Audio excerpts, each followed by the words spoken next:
दे रहे हैं?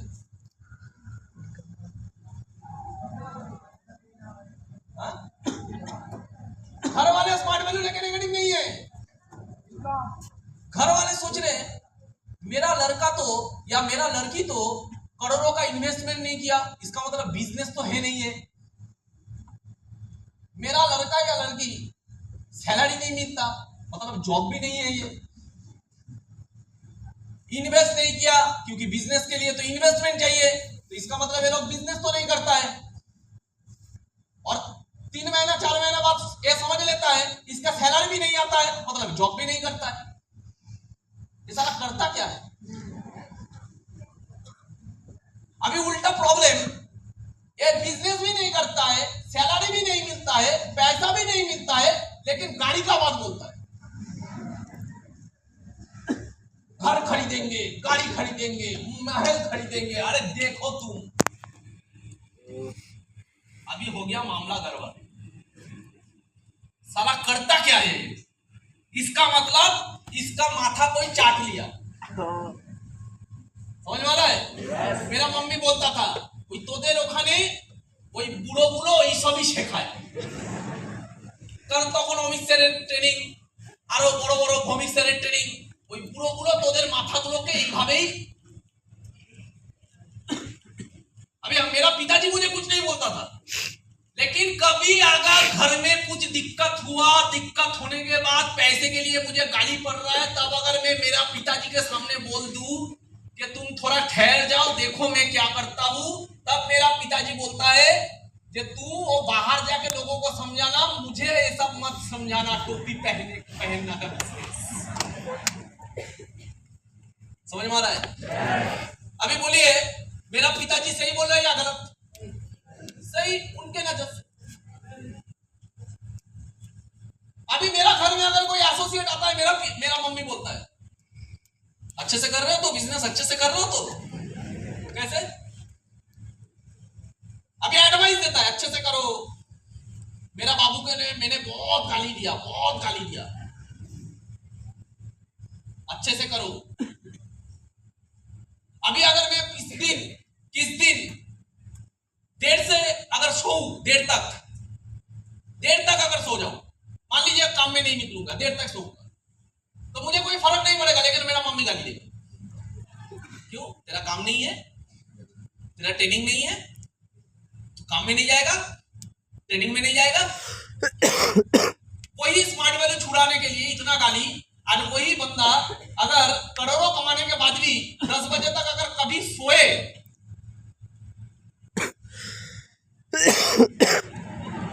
उल्टा कैसे हो गया? समझ में नहीं आ रहा उल्टा कैसे हो गया। जब मेरा मिनिमम, मैं एक मैथमेटिक्स आपको दिखाऊंगा तो आपको समझ में आएगा। मेरा पिताजी एक लॉजिक दिया था, मेरा तभी स्मार्ट वैल्यू में 4 साल हो चुका, 4 साल। अभी मुझे तो काम सीखने में बहुत देर हो चुका था, क्योंकि आपका एक सीनियर है, रिस्पेक्ट कीजिए उनको, जो भी आपको काम सिखा रहा है। मैंने जिंदगी में पहले 6 महीने के बाद कभी सीनियर नहीं देखा। मेरा फॉलो अप करने वाला कोई नहीं था, मेरा ट्रेनिंग देने वाला कोई नहीं था। मुझे अगर कोई नेगेटिव देता था, अगर मेरा ब्रेन नेगेटिव भी होता था, क्योंकि मैं भी तो बच्चा था स्मार्ट वैल्यू का, मैं तो पंडित नहीं था स्मार्ट वैल्यू का, तो मेरा माइंड अगर नेगेटिव हो जाता था ना, तब मुझे बोलने वाला कोई नहीं था कि ये नेगेटिव का कोई एक्चुअली दम नहीं है, एक्चुअली लॉजिक ही है। मुझे बोलने वाला कोई नहीं था। बहुत डिप्रेशन में भी मुझे स्मार्ट वैल्यू करना पड़ा, उसका आंसर ढूंढना पड़ा। मुझे समय लगा तैयार होने में, आप लोगों को कम समय लगेगा, क्योंकि आपके पीछे एक सीनियर है, रिस्पेक्ट कीजिए। इस दुनिया में कोई किसी को सपोर्ट नहीं करता है। आपको अगर कोई सपोर्ट करता है, आपको फोन करके अगर कोई बोलता है भाई कल ट्रेनिंग है चले आना, इसके लिए रेस्पेक्ट कीजिए। यस।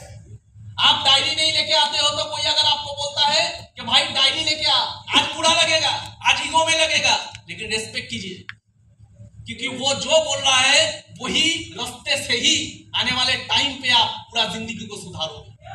यस।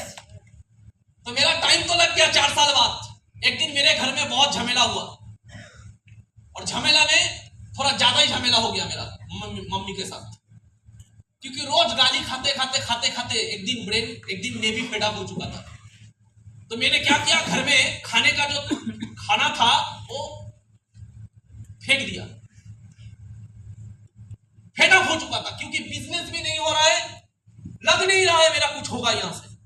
और घर में रोज गाली, सुबह को, शाम को, रात को रोज गाली। एक दिन मैं फट पड़ा, ब्लास्ट हो चुका था मैं। उस समय रात को जब 11 बजे खाने बैठे थे हम, तब मेरा मम्मी रो रही है मेरे पिताजी के सामने, क्योंकि मैंने मम्मी को उल्टा सीधा बोल दिया, बहुत बुरा कुछ बोल दिया, खाना फेंक दिया। अभी मेरा पिताजी ने जब मुझे बोला कि देख, तेरा पैसा हम लोगों को नहीं चाहिए, मर जाएंगे, रिश्का टांगते टांगते मर जाएंगे, लेकिन तेरा पैसे से भात खाएंगे हम लोग सोचते भी नहीं। तो घर में मुझे झमेला नहीं चाहिए, तू घर से निकल जा, कोई बात नहीं, लेकिन घर में मुझे झमेला नहीं चाहिए। तो उस दिन मैंने बहुत रोया, क्योंकि मुझे लग रहा था मैं स्मार्ट वैल्यू करता क्यों हूं, इन लोगों के लिए ही तो करता हूं। एक गाली, अरे 15,000 का नौकरी मेरा दोस्त लोगों को मिल सकता है, 20,000 का नौकरी मेरा दोस्त लोगों को मिल सकता है, मुझे नहीं मिल सकता।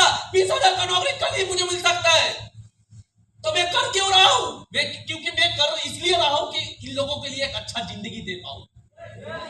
और ये लोग मुझे जानवर समझते। मेरा पिताजी ने उस दिन मुझे बोला, मेरा मम्मी को बोला, कुछ भी कर लो, इस जानवर से मुंह मत लगाना। उस दिन मैं बाथरूम में जाके बहुत रोया, पूरा रात रोया, क्योंकि मुझे मेरा उन लोगों के लिए एक इमोशन है कि मेरा पिताजी पूरा जिंदगी रिश्ता चलाए, इन लोगों के लिए कुछ करना है। मेरा पिताजी एक शर्ट पहन के जाते थे रिश्का चलाने, वो शर्ट फटा हुआ होता है, पूरा जिंदगी लुंगी पहन के जिंदगी बिताए, इन लोगों के लिए कुछ करना है। अरे स्मार्ट वैल्यू का कितने एसोसिएट अपने पिताजी को गाड़ी में बैठाता है, मैं भी बैठाऊंगा, मुझे स्मार्ट वैल्यू मिला, मैं भी कुछ करूंगा। और मेरे जैसे बहुत सारे गरीब इंसान है, गरीब लोग हैं, उन लोगों के पिताजी के लिए भी वो लोग कुछ करेंगे, इसके लिए मेरा भी एक कंट्रीब्यूशन होगा। ये विजन लेके मैं स्मार्ट वैल्यू करता हूं।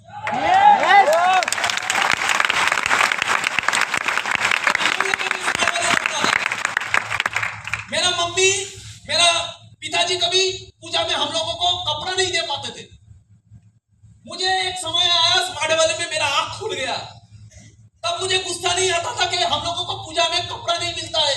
तब मुझे इतना इमोशन आ चुका था, स्मार्ट वैल्यू का शिक्षा इतना महान होता है। तब मैं देख रहा था मेरा मम्मी तो कितना साल एक साड़ी नहीं खरीदा।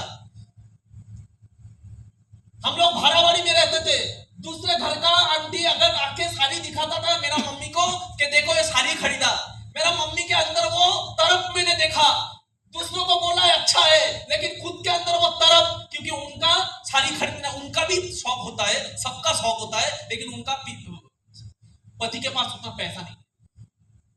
ये अगर देखने के बाद, स्मार्ट वैल्यू देखने के बाद, स्मार्ट वैल्यू से कितना बड़ा कैरियर होता है ये देखने के बाद, अगर ये बंदा 20,000 का सिर्फ गाली खाने के लिए 20,000 का नौकरी में चला जाए, तो लालच है ऐसे जिंदगी में, लालच है ऐसे।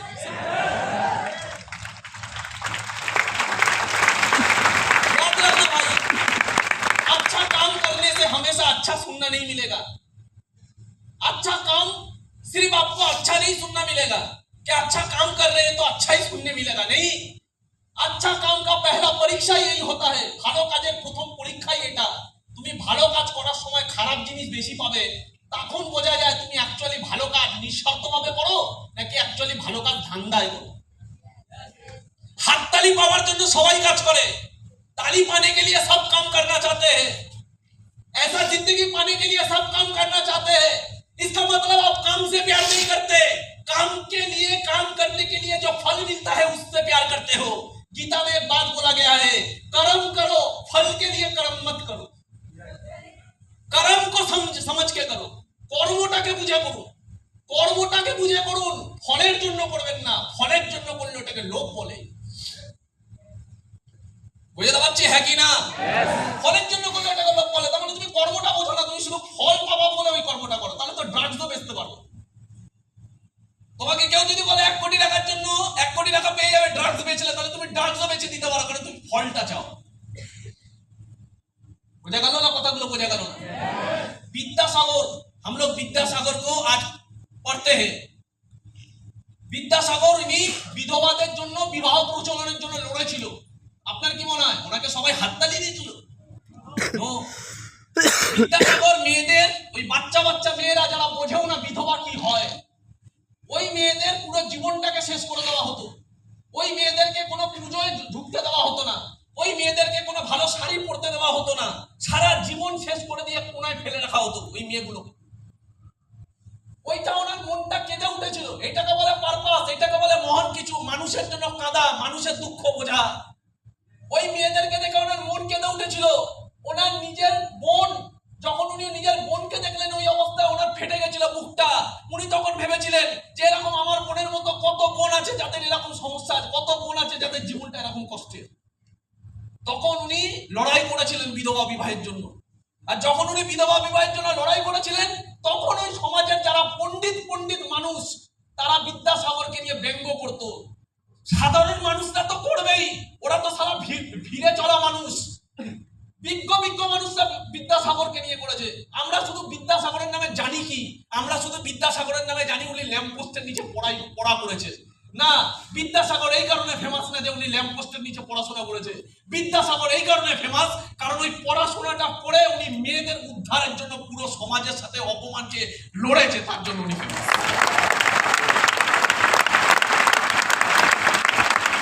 अच्छा काम करने से सिर्फ अच्छा सुनने मिलेंगे, ये सोचना मत। समझ में आ रहा है मेरा बात?